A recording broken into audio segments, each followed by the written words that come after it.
Start. सभापति महोदय, सदन में आज शिक्षा जैसे महत्वपूर्ण विषय पर बहस हो रही है।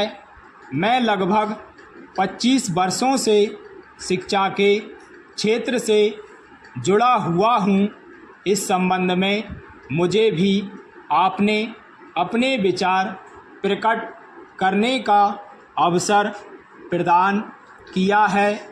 इसके लिए मैं आपका हृदय से आभार प्रकट करना चाहता हूँ। मैं शिक्षा मंत्री महोदय द्वारा प्रकट किए गए विचारों से पूर्णतया सहमत नहीं हूँ। विश्वविद्यालय अनुदान आयोग द्वारा पेश की गई रिपोर्ट से संबंधित 3 मुद्दों पर अपने विचार प्रकट करना चाहूँगा।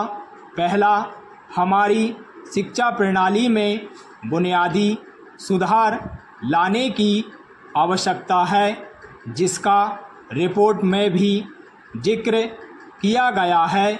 दूसरा, विद्यार्थियों में व्याप्त असंतोष को हटाना तथा तीसरा, शिक्षकों के लिए विकास कार्यक्रम तैयार करना है। मैं समझता हूँ कि कई वर्षों से शिक्षा प्रणाली में परिवर्तन नहीं किया गया है।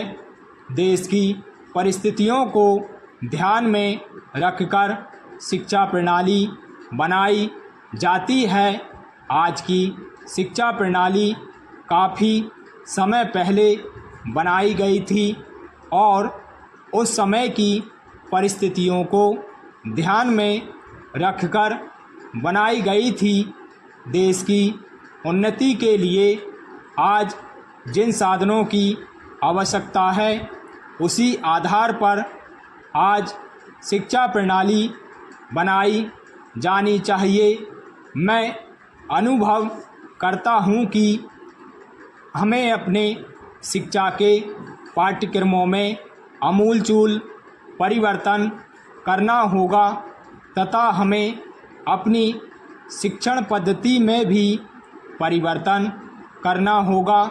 अध्यक्ष महोदय, मैं आपसे निवेदन करना चाहता हूं कि शिक्षा जैसे महत्वपूर्ण विषय पर चर्चा करने के लिए कुछ अधिक समय दें, ताकि सभी सदस्यों को अपने विचार प्रकट करने का अवसर मिल सके और इस संबंध में कोई ऐसी नीति बन सके जिससे देश को लाभ मिल सके।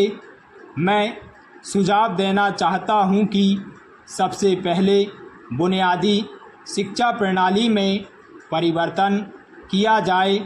पाठ्यक्रम में परिवर्तन करने के लिए शिक्षा से जुड़े व्यक्तियों को लिया जाए, जिनका इस क्षेत्र में पर्याप्त अनुभव हो। जब तक अनुभवी व्यक्तियों को शिक्षा प्रणाली में परिवर्तन करने के लिए नहीं चुना जाएगा, कोई ठोस परिवर्तन शिक्षा में नहीं हो पाएगा।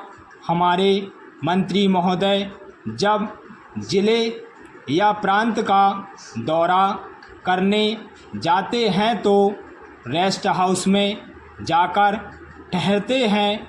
देहातों में जाएं तो उनको असली हालत का पता चले, लेकिन वे रेस्ट हाउस में जाकर ठहरते हैं ताकि उनको कहीं लू ना लग जाए।